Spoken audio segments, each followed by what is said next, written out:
अस्सलाम वालेकुम स्टूडेंट्स, मैं हूं सर वसीम और आज का हमारा टॉपिक है जीन एक्सप्रेशन।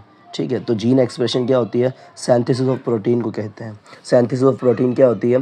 प्रोटीन के बनने का अमल। ठीक है, जो कि डीएनए के अंदर हमारे पास इंफॉर्मेशन मौजूद होती है। अब वो जो इंफॉर्मेशन है उसकी मदद से हमारे पास प्रोटीन की सिंथेसिस कराई जाती है, जिस अमल को हम जीन एक्सप्रेशन कहते हैं। ठीक है, ये जो जीन एक्सप्रेशन है इसका पूरा एक सिस्टम होता है, पूरा एक सीक्वेंस होता है, एक पाथवे होता है। ठीक है, सबसे पहले हमारे पास डीएनए इन्फॉर्मेशन कॉपी करता है आरएनए में, फिर आरएनए उस इन्फॉर्मेशन को लेकर जाता है राइबोसोम्स के पास और फिर उससे प्रोटीन की सिंथेसिस करवाता है। तो पूरा ये एक सीक्वेंस है, पूरा एक पाथवे है जिसे हम सेंट्रल डोग्मा का नाम देते हैं। ठीक है, तो जीन एक्सप्रेशन की अगर हम बात करते हैं ये किस तरीके से होती है, तो इसके हमारे पास दो स्टेप्स हैं इस प्रोसेस के। एक है हमारे पास ट्रांसक्रिप्शन, एक दूसरा है हमारे पास ट्रांसलेशन।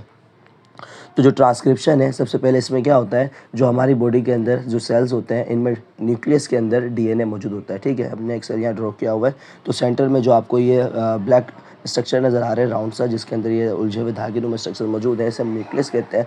तो डीएनए इसके अंदर पाया जाता है। ठीक है, इस डीएनए के अंदर क्या होती है, इन्फॉर्मेशन मौजूद होती है। तो ये डीएनए क्या करता है, अपनी इन्फॉर्मेशन को सबसे पहले कॉपी करता है मैसेंजर आरएनए को।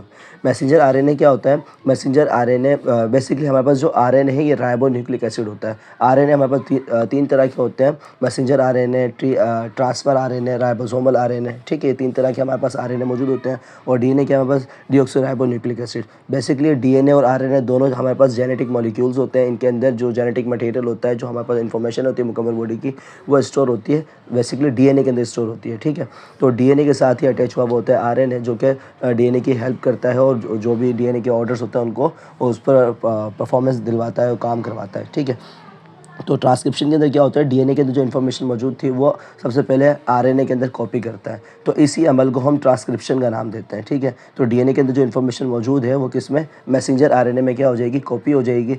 और फिर इस अमल को हम नाम दे देते हैं ट्रांसक्रिप्शन का। अब बेसिकली ये काम कहाँ पर हो रहा है, ये काम हो रहा है न्यूक्लियस में। ठीक है, न्यूक्लियस के अंदर मैसेंजर आरएनए क्या कर रहा है, अपनी इन्फॉर्मेशन कैरी कर रहा है डीएनए से। अब वो इस इन्फॉर्मेशन को कहाँ लेकर जाएगा, साइटोप्लाज्म में लेकर जाएगा। और साइटोप्लाज्म में किस जगह पर, जहाँ पर एंडोप्लाज्मिक रेटिकुलम मौजूद है। ठीक है, एंडोप्लाज्मिक रेटिकुलम में किस पार्ट में जाएगा, जहाँ पर राइबोसोम्स मौजूद हैं। ठीक है, जिस जगह पर राइबोसोम्स मौजूद होते हैं एंडोप्लाज्मिक रेटिकुलम के, उस पार्ट को हम रफ एंडोप्लाज्मिक रेटिकुलम कहते हैं। ठीक है, तो यहाँ पर हमारे पास डायग्राम है, तो डायग्राम के सेंटर में आपको ये जो राउंड से स्ट्रक्चर नज़र आ रहा है इसको न्यूक्लियस कहते हैं। न्यूक्लियस के जो आपको ये क्या नाम है, ये स्ट्रक्चर नज़र आ रहा है। ठीक है, ट्यूब लाइक, ये बेसिकली क्या है हमारे पास, ये एंडोप्लाज्मिक रेटिकुलम है। इस एंडोप्लाज्मिक रेटिकुलम के अंदर दो पार्ट होते हैं, एक आपको डॉटेड पार्ट नज़र आ रहा है, दूसरा पार्ट आपको क्या नाम है, नॉर्मल नज़र आ रहा है। ठीक है, जहाँ पर डॉटेड मौजूद है ये एक रफ हिस्सा है इसका, और दूसरा क्या है, स्मूथ। तो एंडोप्लाज्मिक रेटिकुलम हमारे पास दो तरह का होता है, एक होता है रफ एंडोप्लाज्मिक रेटिकुलम, दूसरा होता है स्मूथ एंडोप्लाज्मिक रेटिकुलम। तो rough endoplasmic reticulum basically rough क्यों होता है, क्योंकि यहाँ पर राइबोसोम्स मौजूद है। तो बेसिकली जो ट्रांसक्रिप्शन के दौरान डीएनए से इन्फॉर्मेशन कॉपी हुई है मैसेंजर आरएनए में, तो ये जो मैसेज आया है आरएनए के पास, इसको ट्रांसलेट कराने के लिए अब ये जो मैसेंजर आरएनए है कहाँ जाएगा, न्यूक्लियस से होता हुआ साइटोप्लाज्म में एंटर होगा, जहाँ पर एंडोप्लाज्मिक रेटिकुलम मौजूद है, और एंडोप्लाज्मिक रेटिकुलम में राइबोसोम्स के पास चला जाएगा। ठीक है, तो इस स्टेप को हम क्या कहते हैं, ट्रांसक्रिप्शन कहते हैं, जिसमें डीएनए ने अपनी इन्फॉर्मेशन मैसेंजर आरएनए में कॉपी कर दी है। ठीक है, फिर उसके बाद नेक्स्ट स्टेप है हमारे पास ट्रांसलेशन। अब बेसिकली जो मैसेंजर आरएनए के पास इन्फॉर्मेशन आ गई है उसको रीड करना है। उसको रीड करने के लिए किसी न किसी लैंग्वेज के अंदर चेंज करना पड़ेगा। तो मैसेंजर आरएनए बेसिकली क्या करेगा, इन्फॉर्मेशन जो डीएनए की तरफ से आई ये कोड्स की फॉर्म में, जीन्स की फॉर्म में, वो जाकर ट्रांसफ़र आरएनए को प्रोवाइड करेगा। ठीक है, ट्रांसफ़र आरएनए चेक करेगा उस इन्फॉर्मेशन को और उस हिसाब से अमाइनो एसिड प्रोवाइड करेगा।